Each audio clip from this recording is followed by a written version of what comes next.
Here's the stat on this. As of 2014, 33% of millennials who had between 25 and 29 had a college education, had at least a bachelor's. 33% between 25 and 29 had a bachelor's. That number in 1995, so 20 years earlier, that number in 1995 was 24%. So we went from 24% to 33% in that generation. If you go back 20 years before that to 1975, it was 20%.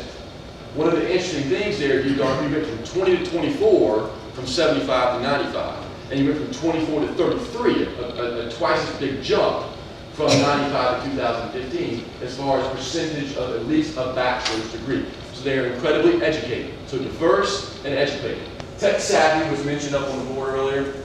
They are technologically savvy. That's both one of their great, speaking of millennial paradoxes and generational paradoxes, that's one of their great positives and can be one of their great negatives, right? Tech savvy.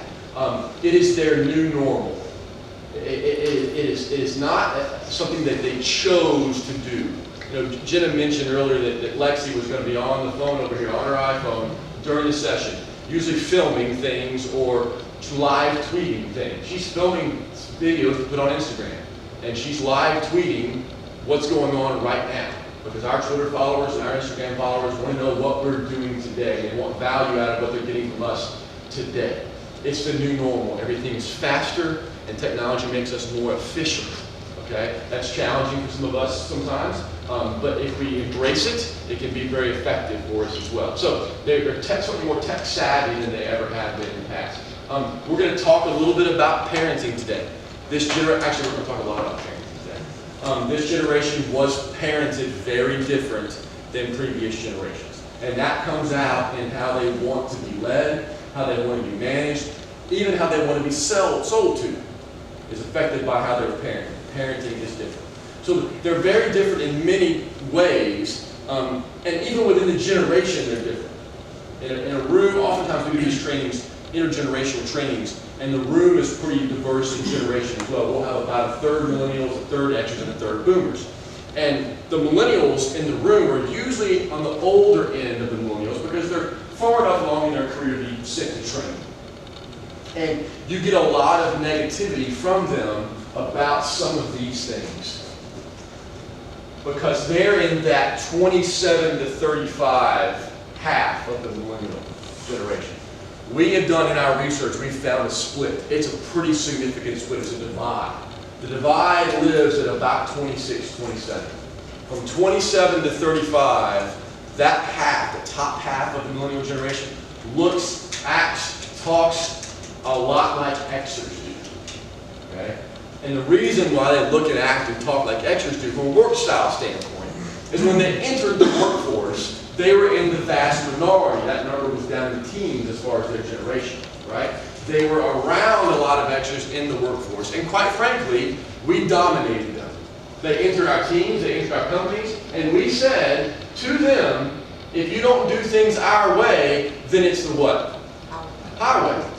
And at that point, there was no highway for them to get on. There was no place for them to go. There was nothing to do. They just stayed, and they adopted the way that we do things. So they look, act, and talk like Xers do. The younger half of that generation, the 16 to 25, 26 range, they're entering the workforce. And first of all, their trends, both pros and cons, are more extreme than the older millennials already. They've been around only their generation for most of their upbringing. And they come into a workforce, they come onto a team, into a company, right? And the remaining Xers in the company, or boomers even, look at them and say, it is our way or the highway. And they take the next truck rolling by. Because there are plenty of trucks rolling by on that highway that will take them anywhere they want to go. There are trust me, there are job opportunities for people who are this. Plenty of them.